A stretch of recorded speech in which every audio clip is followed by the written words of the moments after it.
You're listening to the ESO Network, your station for all things geek.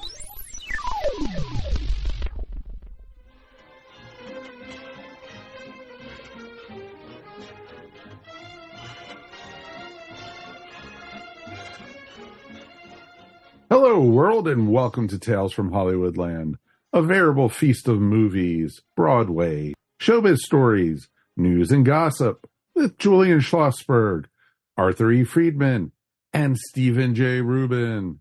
Today we talk all about Christmas movies. Ho, ho, ho! And now, here's Julian, Arthur, and Steve. Hi, guys. Ho, ho. Ho, ho, ho. Hey, Mike, could you do that ho, ho, ho one more time? Be glad to, guys. Ho, ho, ho! That was very, very good ho, ho, ho's. I think the second one was the best one. Let's take that take. I think that next year when we do pirate movies, we can turn it into a yo-ho-ho. So, Arthur, I want to start out and ask you a question. Yeah. Is it safe to say that the reason that the Christmas movie season is so important to Hollywood is mostly because everybody's trying to position their Academy Award movies? Yes and no. Yes, for those kind of movies that would be Academy Award contenders, story-driven films, some foreign films, things like that, intelligent films. Yes, the position for the Oscars. They have to come out before the end of the year. Certainly no, as it relates to box office, commercial movies, you go because you want to take advantage of the Christmas holidays.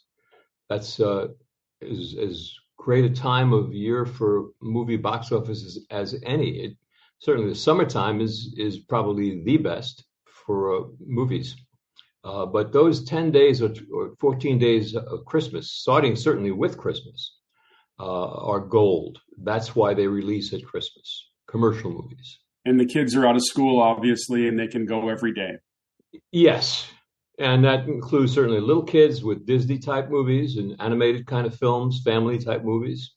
But it's just great movie-going time. I think anybody involved with the film business understands that. The two golden times of a year would be the Christmas period and summertime, a couple of months of summer. So do you remember the first Christmas movie you ever saw? You know, I don't. It could be not that it was really a Christmas movie, but it had some great Christmas stuff in it, which was probably Meet Me in St. Louis. I was a little kid, but I loved it. And I love the song in that movie, which has lasted forever. Have Yourself a Merry Little Christmas, which has just become a standard. That was a beautiful movie in many ways. Vincent Minnelli, I think. Is that right, Julian? Vincent Minnelli? Definitely Vincent Minnelli. And that's how Judy and he got together, Judy Garland. Yeah.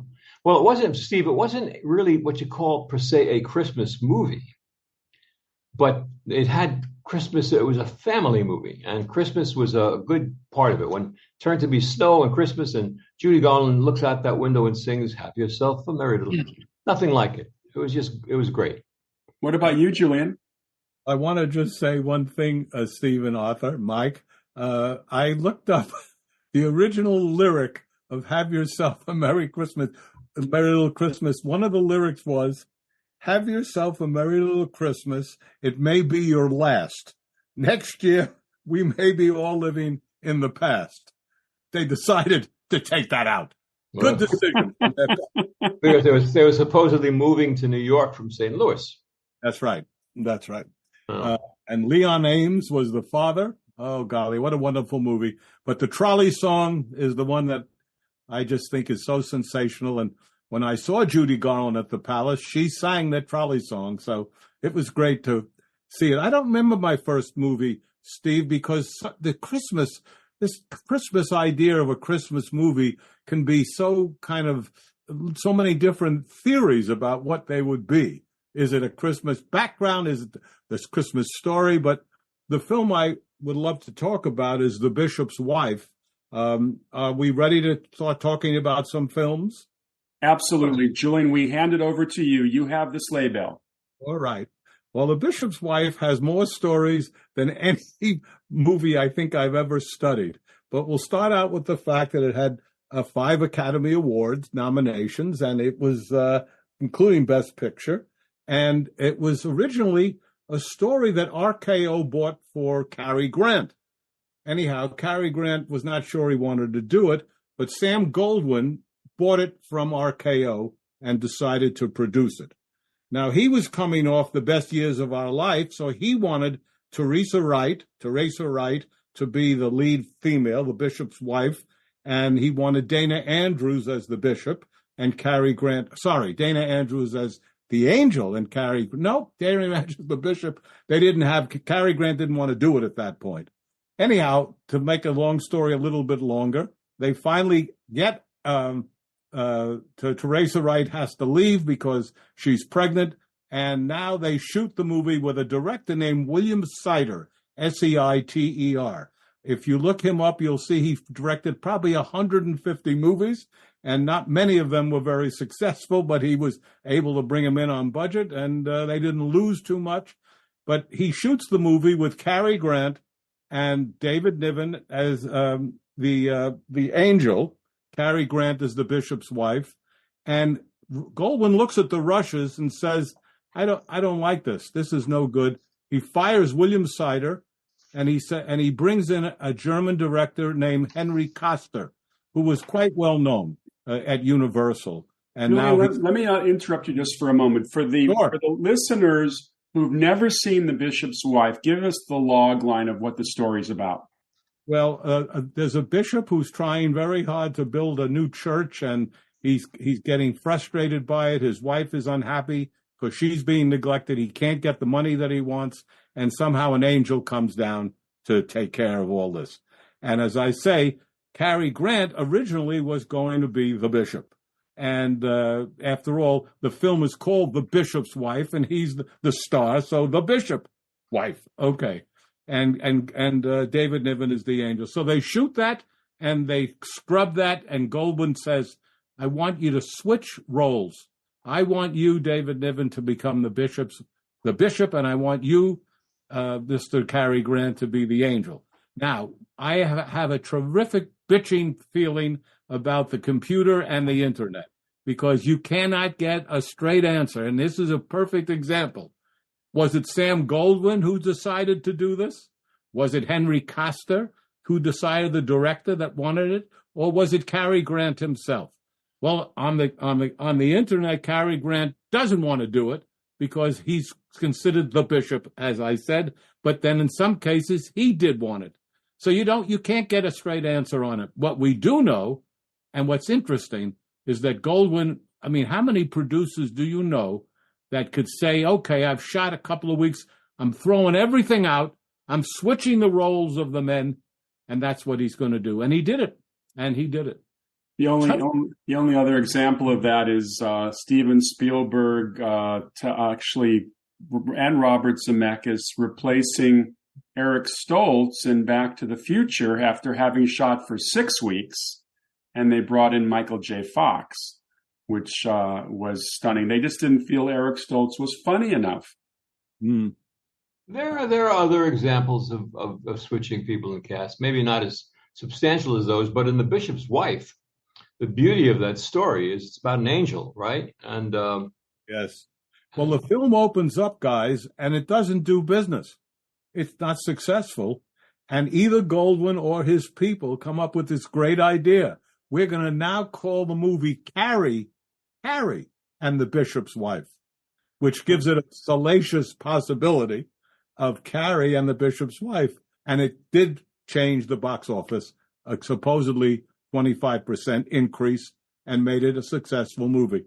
How beautiful in this movie is Loretta Young?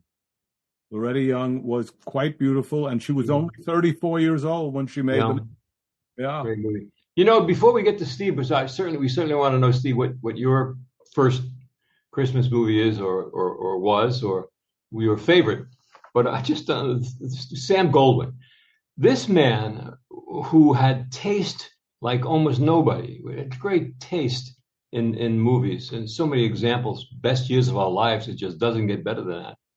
And great taste, but he spoke his own kind of English, and he had come from Eastern Europe. And I've often thought if he could have a conversation with Yogi Berra, this would be one of the great conversations of all time. Sam Goldwyn, just to take a little break for a second, some of the so-called Goldwynisms. And he said things like, give me a couple of years and I'll make that actress an overnight success. That was his English. Yeah. Somebody went to him and said, Mr. Goldwyn, they won't let us use lesbians in the movie. He said, so what? Get Austrians. Yeah. Sam Goldwyn. I read part of it all the way through. If I look confused, it's because I'm thinking. When I want your opinion, I'll give it to you. Sam Goldwyn. I don't want yes men around me. I want everyone to tell the truth, even if it costs them their job. So this Sam Goldwyn, you mentioned, I did not know he was involved with the bishop's wife. Yes, he produced it. Makes sense. And his real name was Samuel Goldfish. Samuel Goldfish. Yeah. Metro Goldwyn Mayer. Which rings a lot better than Metro Goldfish Mayer. Yeah, right. And the only studio head who owned his own movies. He owned his movies. Yeah. Something. Yeah. He, in fact, to this day, the Goldwyn Company still owns these incredible films. But he made quality films. He did. Was Hans Christian Andersen his? Did what? Hans Christian Andersen? Was that his movie? Oh, absolutely. He produced it. Yes, yeah. No, I mean, Arthur, he also said, if I want messages, I'll use Western Union. Right. For movies. Well, my first being a baby boomer, I discovered a lot of my first movie experiences on the television. And in our household, when it came time for Christmas, a movie came on TV called Miracle on 34th Street. And I have to tell you that to this day, I can still watch that movie and have as much fun as I had when I first saw it, because if ever there was an actor with a little leprechaun glint in his eye and an impish quality, it is Edmund Gwenn as Kris Kringle. And I knew a little bit about Edmund Gwenn because he had been in a science fiction movie I had seen in the theater called Them, where he played a scientist tracking these giant ants in the New Mexico desert, which is about as far away from Christmas as you can get. But Miracle on 34th Street, 1947, which is amazing that it was now, let's see, that's 76 years ago. And John Payne played the male lead. Maureen O'Hara was the female lead. And young Natalie Wood, at 8 years old, was so just delightful as the little girl whose mother has literally taught her to not believe in Christmas. Don't get into it. And I just thought that movie was completely charming. And interestingly, the role of Kris Kringle was first given to Cecil Kellaway, another wonderful character actor who turned down the role and recommended his cousin, who happened to be Edmund Gwenn. That's also so terrific because George Seaton, who directed it, absolutely insisted upon shooting the Macy's Day Thanksgiving parade. Oh, they fought him like crazy, the studio, but he won, and they shot and remember, you can't do a second take on that. Well, not only did they shoot the parade, but they got Edmund Gwenn to play in the parade as Santa Claus. So it apparently was quite freezing that day, which is not surprising. It is the Macy's Day Parade. It doesn't come in hot weather. But so, Steve, when did you initially see it? I probably saw that in the mid-50s, on television, and I've probably seen it every year since. Of course, it was remade, I believe, in the 80s with Richard Attenborough as Kris Kringle. Little Mara Wilson was the little girl. It is a perennial. It is truly a perennial, and it's shot in black and white. There's a wonderful supporting cast and true emotion. I love the movie. I feel the same way. I thought it was terrific. They did a Broadway play based on it called Here's Love. It was an interesting thing. Started out with Craig Stevens and Janice Page, and a guy named Lawrence Naismith was the Edwin Gwen character, was Chris Kringle. But here's the interesting thing. It did so well that when Craig Stevens left, guess who came in? John Payne, the original in the movie. Oh, wow. He came in and did the Broadway play. By the way, here's a bit of trivia about John Payne. I discovered that he was one of the first actors to acquire an option on a James Bond novel. Mm. He had the rights to make Moonraker back in the 50s. He was going to play Bond. Unfortunately, back in the 50s, nobody really gave a hoot about James Bond, and it didn't work. But I tried to get in touch with John before he passed away. Unfortunately, I was unable to do it. But I always liked him. He was on a Western series in the 50s called The Restless Gun, one of innumerable Western shows in the 1950s. And I just have a real soft spot in my heart for that movie. Well, it's a perennial. But I think, generally speaking, it's worth talking about why Christmas movies have become such a great genre. And I think really it has as much to do with what Christmas is all about as these movies. Christmas is the greatest family holiday. It celebrates peace, will, and goodwill towards men. Remember that one, Julian, as a kid? Oh, I sure do. Goodwill towards men. Seems that's gone out the window with a lot of other things. Well, yeah, but it's a cozy holiday. It's family. It's snow. It's if you're in an area where there is snow, but it evokes all kinds of good things, and it makes people feel good, and that now gets to movies, which also possess, in many cases, great Christmas songs, Christmas music. You begin with White Christmas, which is the daddy of them all, Irving Berlin. Have Yourself a Merry Little Christmas from Meet Me in St. Louis. There's so many Christmas songs that go hand in hand, or they use as source music in certain movies like Home Alone, and you'll hear the great songs. So Christmas movies are special. There's no question about it. There's different kind of Christmas movies, and all of a sudden you see Die Hard, a movie like that involves Christmas.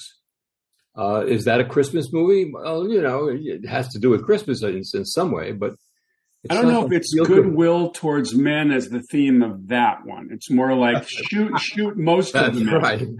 Right. But it includes Christmas. Some people would say, well, that's a Christmas movie. I'm not so sure that it is, but there's probably dozens upon dozens of Christmas movies. Oh, yeah. Julian, what were you going to say?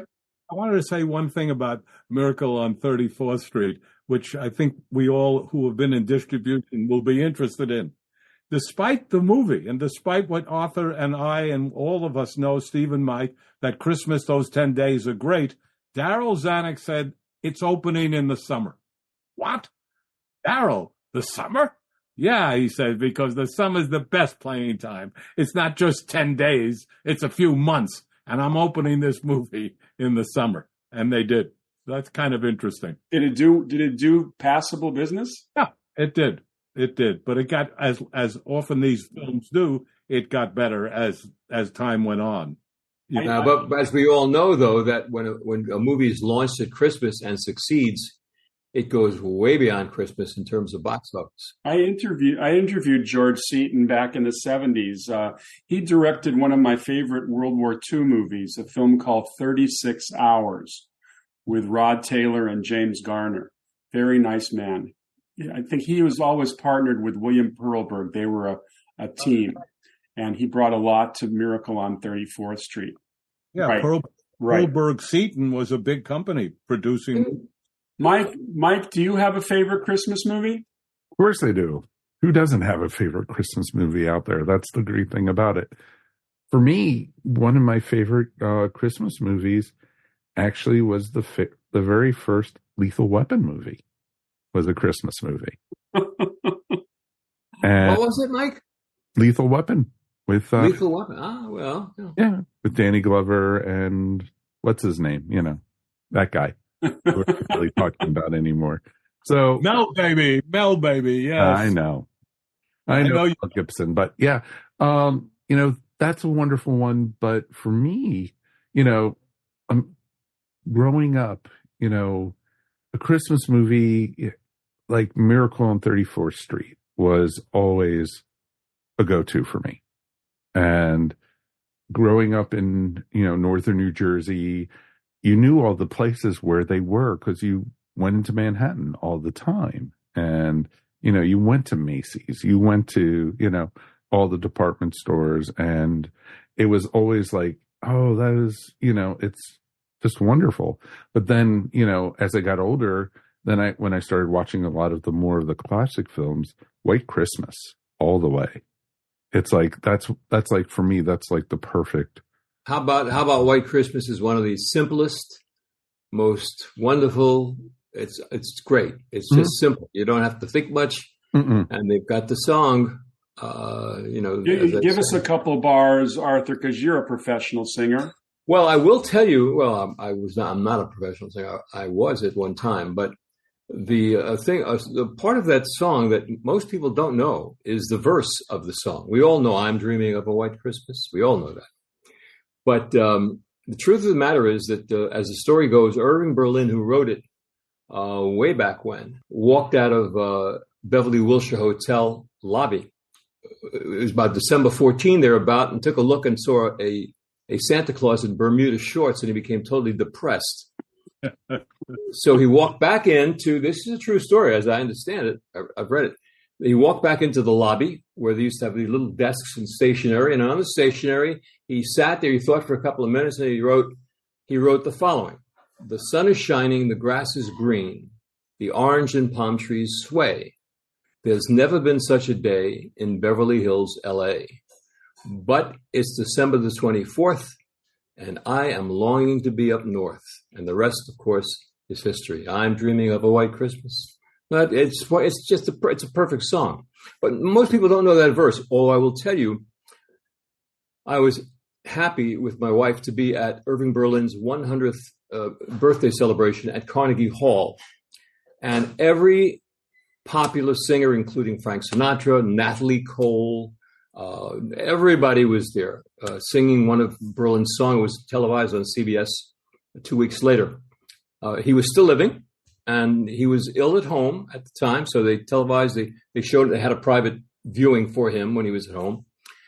But every one of those great songs that he wrote. I mean, the guy was ridiculous. He wrote epics: Easter Parade, certainly White Christmas, I'll Be Loving You Always.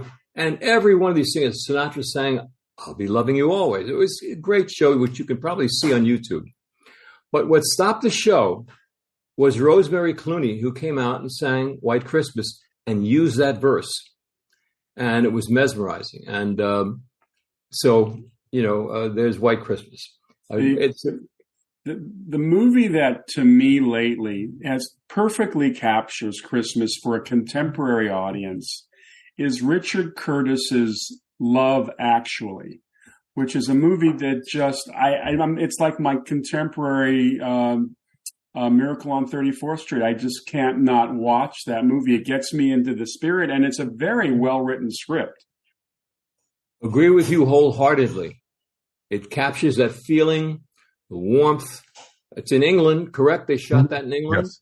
And it has like literally everybody's in it. I mean, Colin Firth, Hugh Grant, Emma Thompson, Liam Neeson, Laura Linney, Bill Nighy. I mean, it's just Rowan Atkinson. There's that wonderful moment where, and Alan Rickman is trying to buy a gift for his secretary, and his wife's in the same department store. He's trying to buy it quickly so his wife doesn't see it.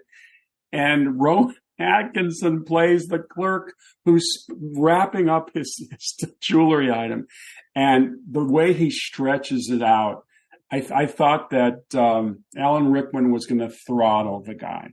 It was just one of those classic moments. It's a movie filled with classic moments. How about the ending?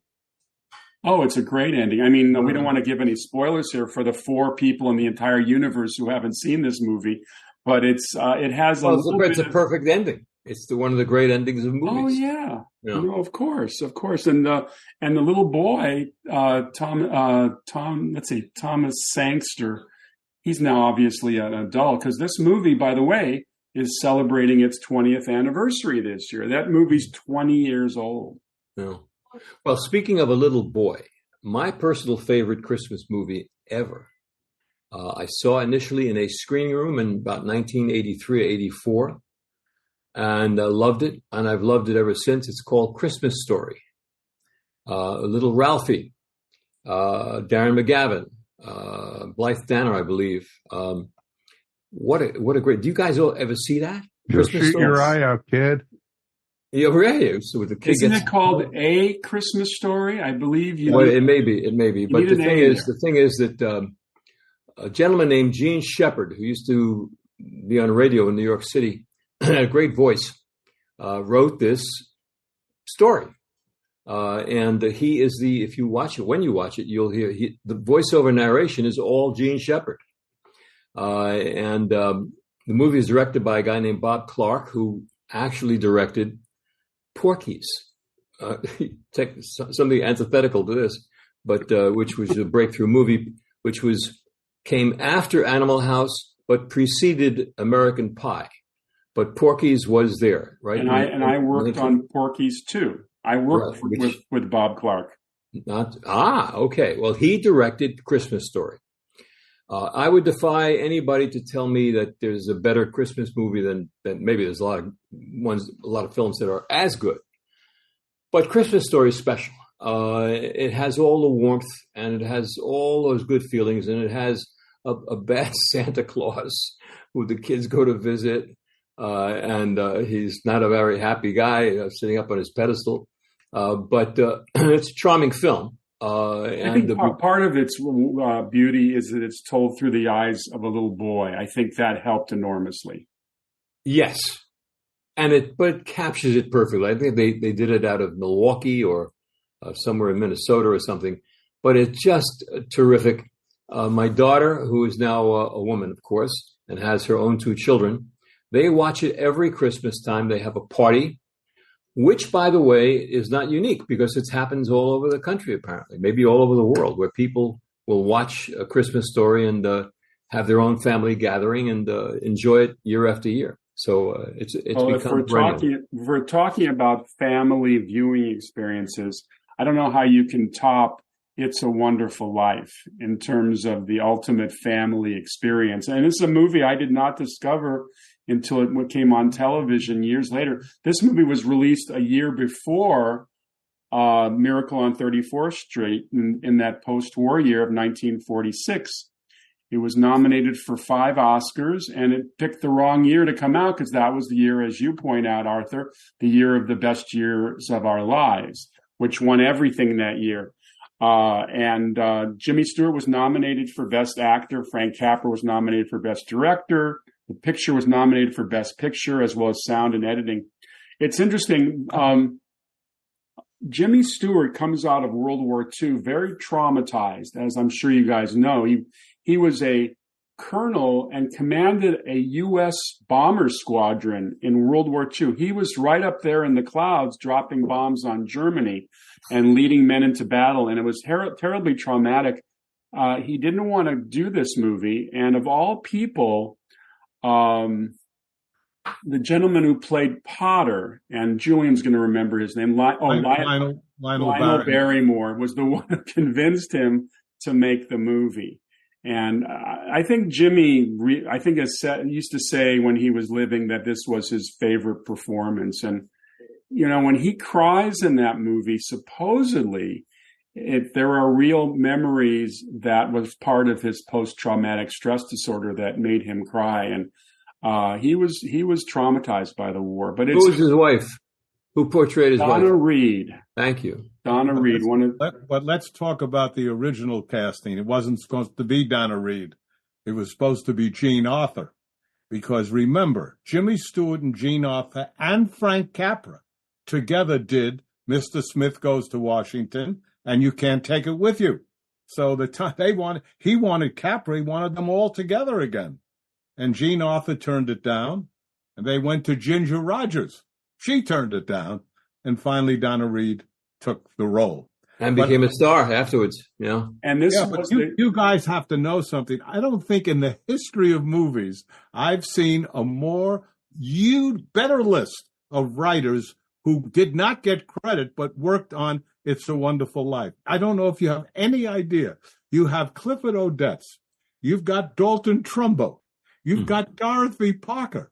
You've got the people who did it, Francis and Albert Hackett, Francis Goodrich. Hackett, and Capra. Why weren't they credited, Julian? Because they didn't use a lot of their stuff.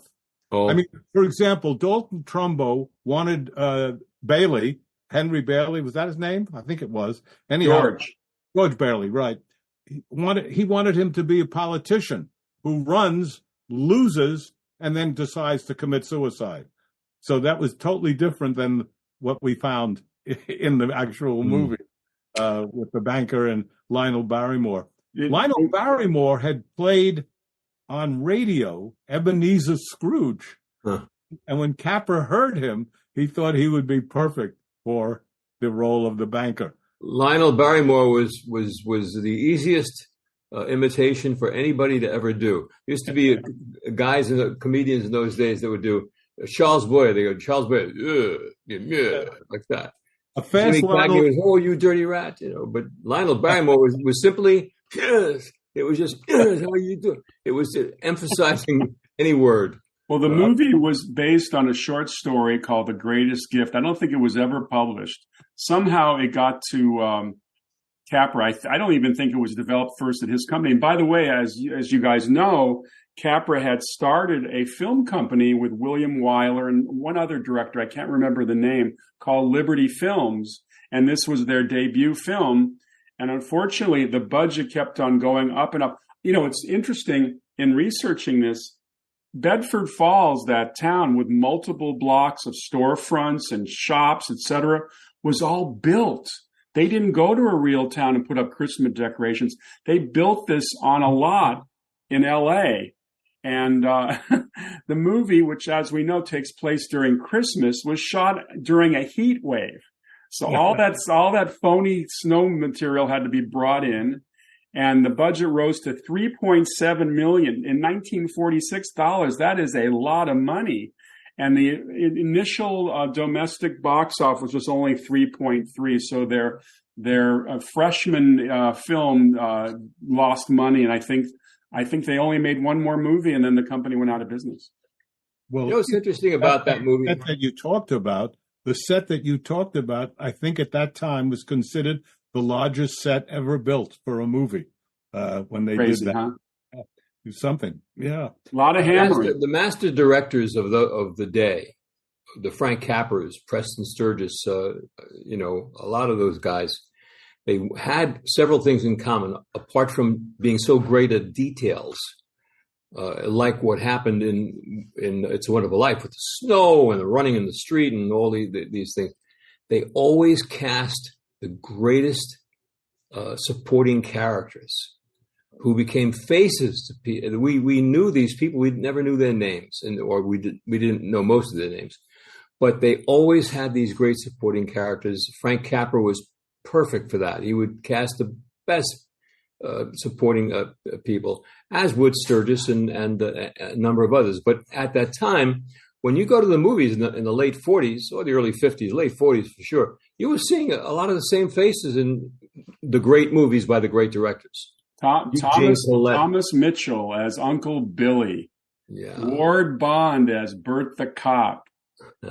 Frank Phelan as Ernie the taxi driver. And by the way, over the years, they've said that the names of Bert and Ernie on the Muppets were named after the two characters from It's a Wonderful Life. That has been proven to be false, but it's Steve. I think Ward Bond may have been in more hit movies than anybody.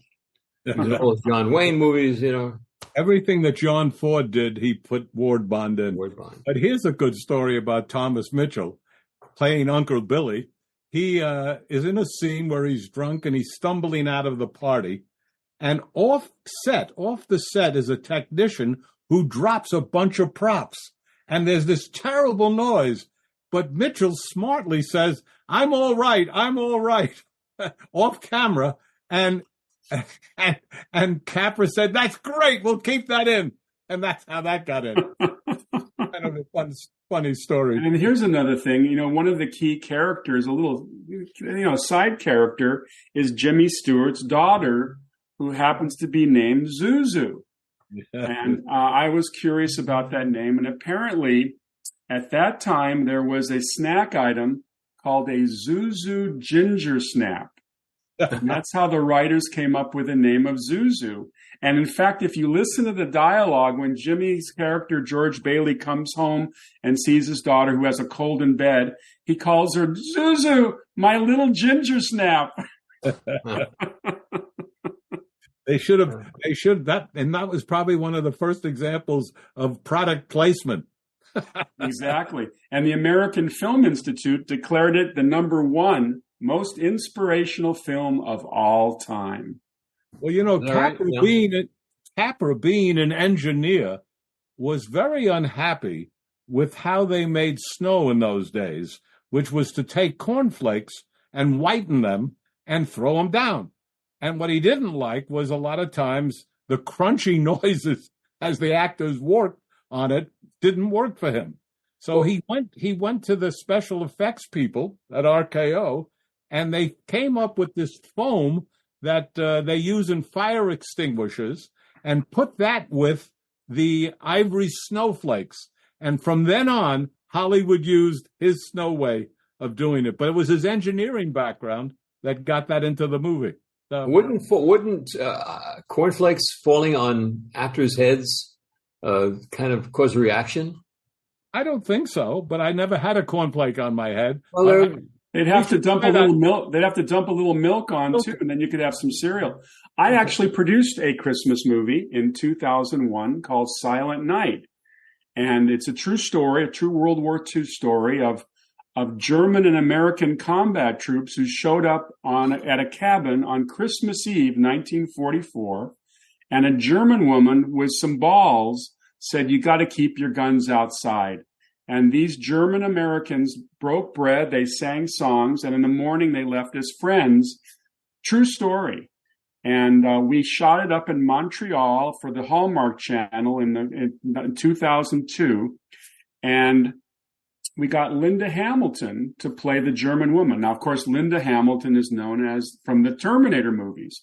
And appropriately, she terminates the violence in Silent Night and gets them to, break. She played a very credible, German woman. And the film was nominated for 4 Canadian Television Academy Awards. I'm very proud of this movie. The incident itself was mentioned by Ronald Reagan when he went to the Bitburg Cemetery in Germany during his presidency. There was a bit of a controversy at that time because there are SS officers buried at Bitburg, but he mentioned this incident because he knew that it was true. Who was with Linda Hamilton, Steve? Who were the co-stars? All Canadian actors. Did you have any music in that, Steve? We had some good music. It was a fairly small budgeted movie. We didn't have a lot of money to make it, but I did want to mention the fact that, like It's a Wonderful Life, we filmed in Montreal during the summer. Obviously, It's a Wonderful Life was shot in LA, but we had to make snow in a city which gets a ton of it in the appropriate season. And the snowmaking device in 2001 was something called Snowbiz, which came in these giant plastic bags. You put them in front of the wind machine and you got your snowflakes. So they keep developing new, interesting ideas. But it was fun also. They come out to the set with these giant dump trucks filled with ice blocks, giant ice blocks, and they put them in a crusher. And then they get a guy with a hose, and he hoses down the whole set and creates the ground cover, which is all snow. It's very, very methodical. We should point out that It's a Wonderful Life did not do well at the box office. Right. The Academy, though, as you say, recognized it with 5 Academy nominations, including Best Picture. And it took the film falling temporarily into the public domain for the public to discover it, because television stations could pick it up and pay no money except for the cost of a print, and it played everywhere for years and became this huge film that Steve rightfully says AFI called the most inspirational film ever. Exactly. I actually I had a little talk show back in the 90s, and I got one of the kids to come on the show, played the older son, and he talked about what a special experience it was. And it's magic, and Christmas magic is doubly magical. We should mention that one of the biggest successes in Christmas movies starred Jim Carrey. It was called The Grinch Who Stole Christmas.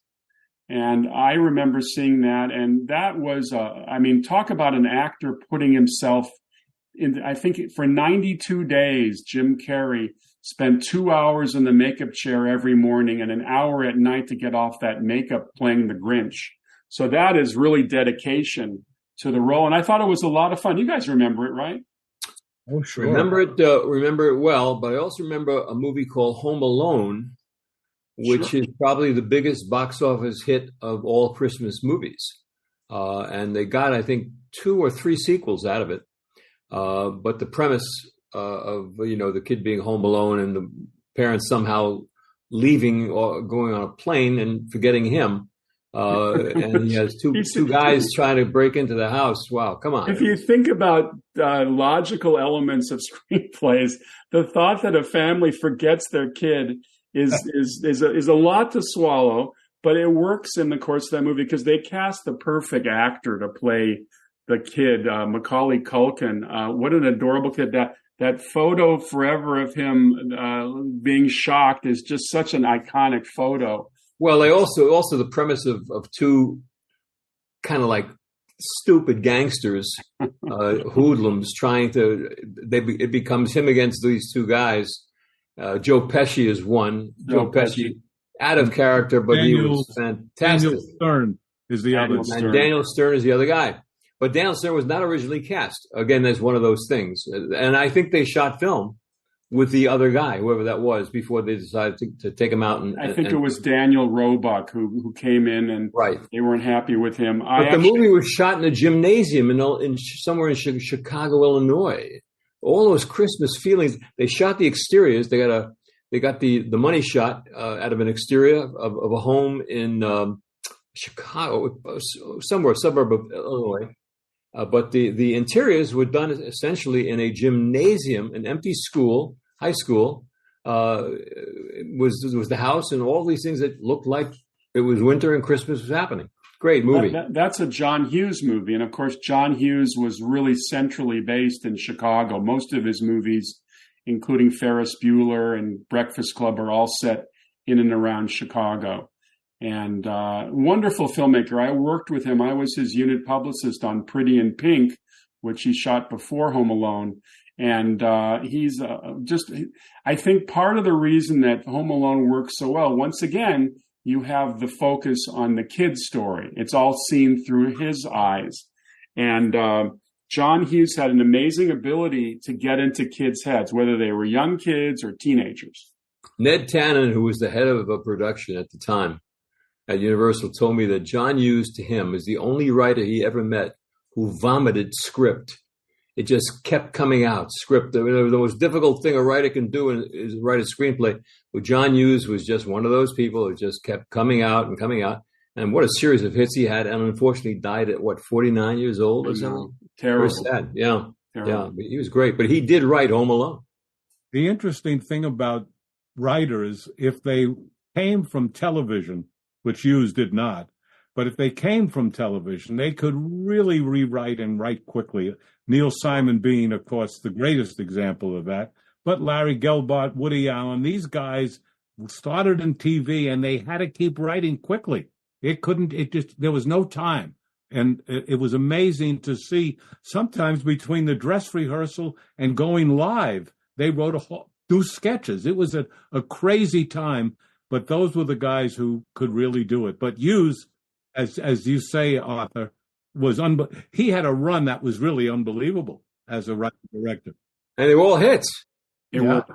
I think. Think of it. In fact, Macaulay Culkin had appeared in a previous John Hughes movie called Uncle Buck with John Candy, and I think that there was some hesitancy at first to hire Macaulay. In fact, I think it was reported that John Hughes looked at 300 or 400 little boys before realizing he had his kid in his own backyard. Yeah, yeah. I worked with Macaulay in New York on a play where he was older and wonderful young man to work with. He was totally professional, on time, always knew his lines, and was a joy to be around. Yeah. There is a little movie that was made in the late 1940s that has caught on television. And it was just a little thing, and now they play it every year, and people love it. It's called "It Happened on Fifth Avenue," with Don DeFore, with Victor Moore, I believe his name is. It is. He's a homeless guy who finds his way into a mansion every Christmas by going through the basement or something, and lives there and smokes cigars. The guys come home and they live in the house and no one knows who they are. It's just so simple and easy to take, but the public loves this movie. It Happened on Fifth Avenue. You'll probably see it on TCM sometime in the next 2 weeks. There was also a movie that Eddie Fisher made with Debbie Reynolds and Adolphe Menjou called A Bundle of Joy, which plays every Christmas. Not a great movie, but it's nice, And then there's Susan Slept Here with Dick Powell and Debbie Reynolds. That works. Again, these are nice, comfortable little movies that have Christmas all over it for anybody listening. And by the way, when Julian mentioned earlier, we were talking about Frank Capra.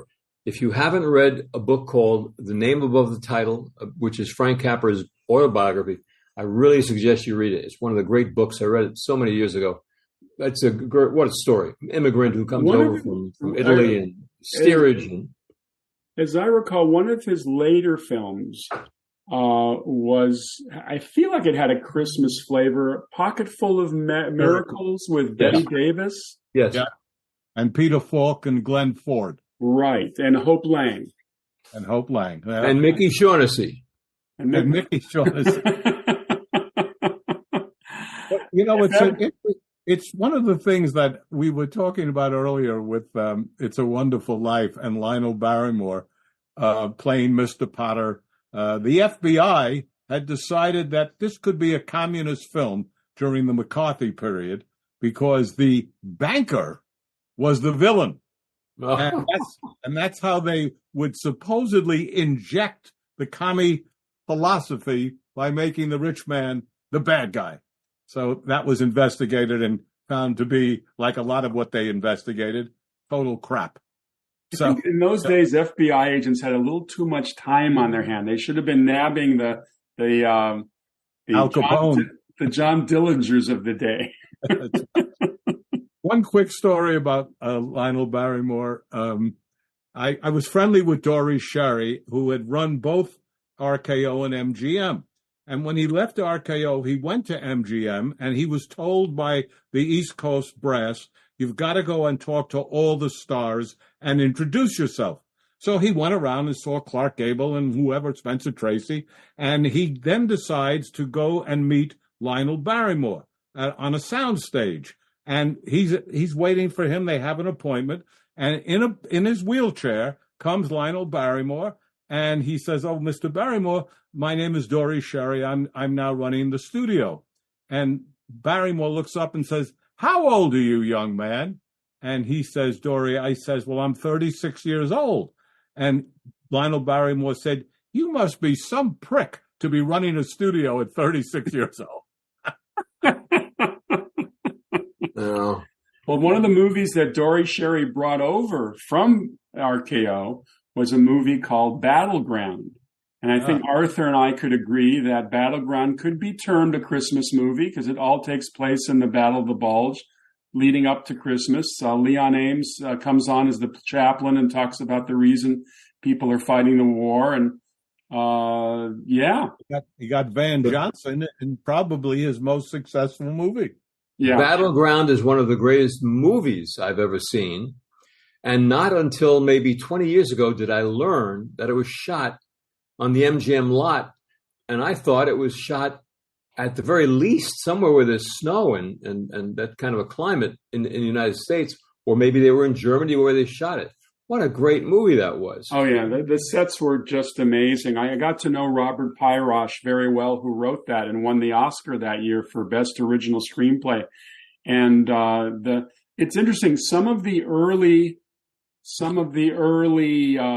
photographic stills released by the publicity department showed Robert Taylor in the lead role and not Van Johnson. I think something happened and Robert Taylor had to leave the production. I'm not sure what it was. The director was William Wellman, who was known forever as Wild Bill Wellman, and a great director. And Wings, right? Right. Yeah. John Hodiak in Battleground. Yeah, was also there. I got to know Van Johnson. I spent a lot of time with him. He loved painting. He would paint these giant canvases like Guernica. I mean, there's huge canvases. I remember we went out for dinner one night and we're coming out of the restaurant and two elderly ladies who obviously recognized him ran over to him and said, "Oh my God, it's you. And he said, "Yes, it is. It's Van Heflin." Love that. Yeah, he had a great sense of humor. It's not a Christmas movie, but he does this tap dancing number with Gene Kelly and Brigadoon, and they're just wowing the locals who've never seen tap dancing before, and it's just such a cool number. Yeah. And I've seen so many of his films. Let's think about this for a second. Has Van Johnson ever done a Christmas movie? I would think he would have. He seems very Christmassy. Well, certainly, maybe the last scene of In the Good Old Summertime. No, you're right, though, Steve. You're right. He does seem Christmassy. He was great. He had that warm, cozy kind of thing about it. He's a terrific actor. And he was the number one box office star during the war. Yes, so many of them had gone to war, but he had a plate in his head. He had been in a terrible car accident, and so he didn't have to go at all. Yeah. Oh. I produced and directed a little film with him where he narrated and hosted called Going Hollywood the 40s.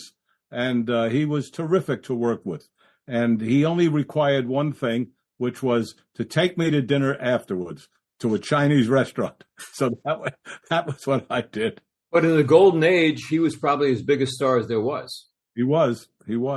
And part of the reason was so many of the big stars had to go to war, and he was able not to. That doesn't take away from the fact that he was a movie star, certainly. Yeah.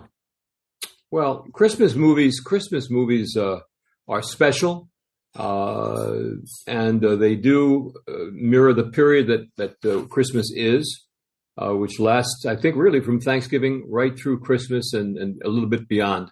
But people seem to be happier at that time. It's more family oriented. People think and feel, I think, more about kindness and peace and love and all these good things, and they're mirrored in some of these great Christmas movies we're talking about.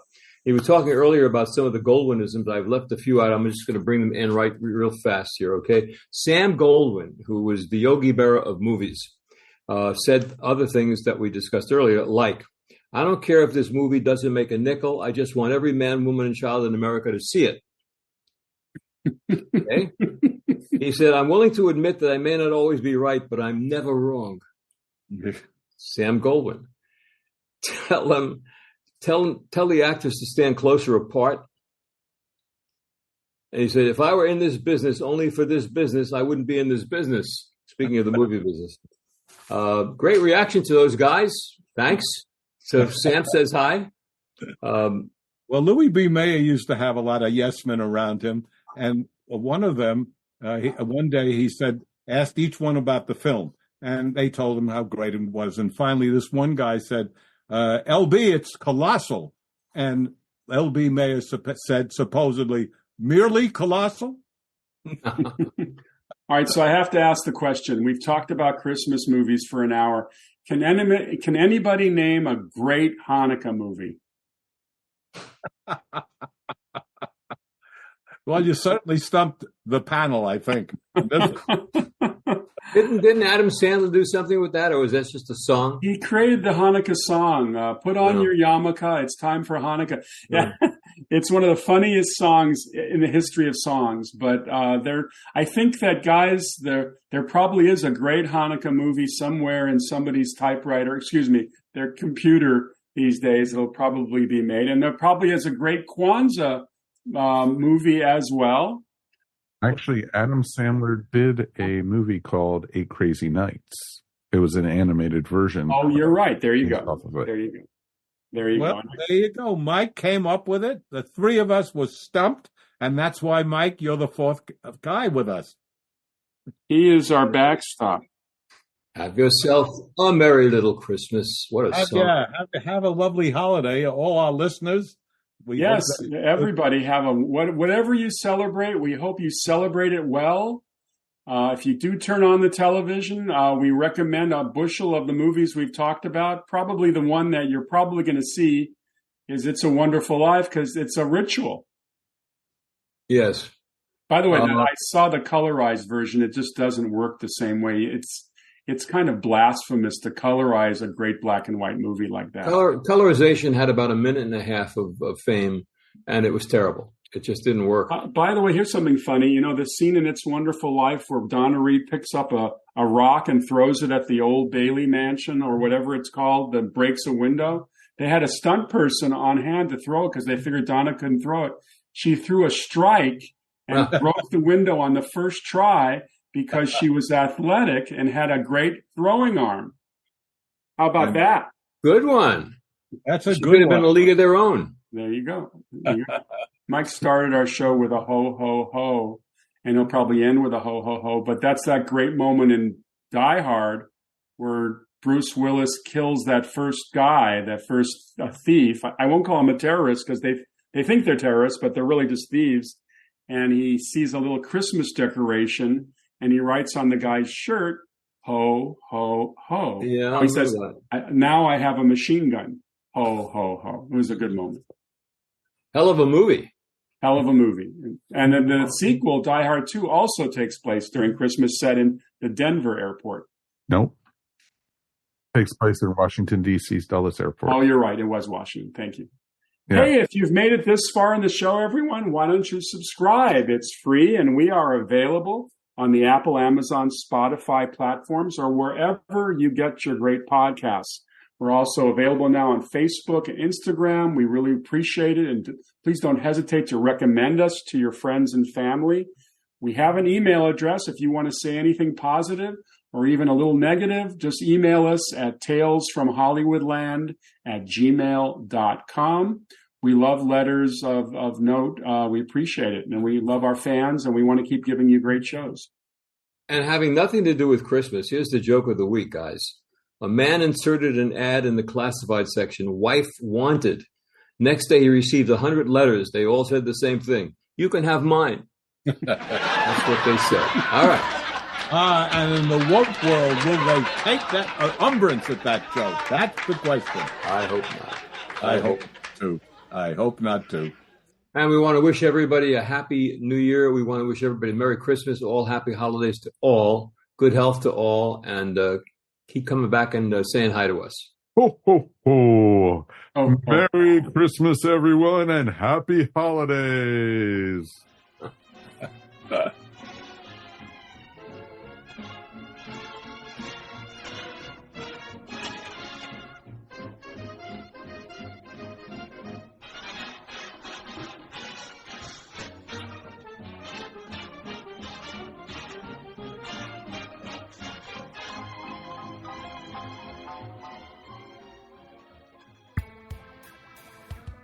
Everyone these days could use a little support, and your friends at the ESO Network are no different. With the ESO Network Patreon, the cool thing is when you help support us, it's you who will benefit. With 4 tiers starting for as little as 25 cents a week, you can listen to some of your favorite network podcasts early, hear exclusive content, maybe get some ESO swag, or even possibly take a shot at the geek seat. All you need to do is sign up at patreon.com/ESO Network.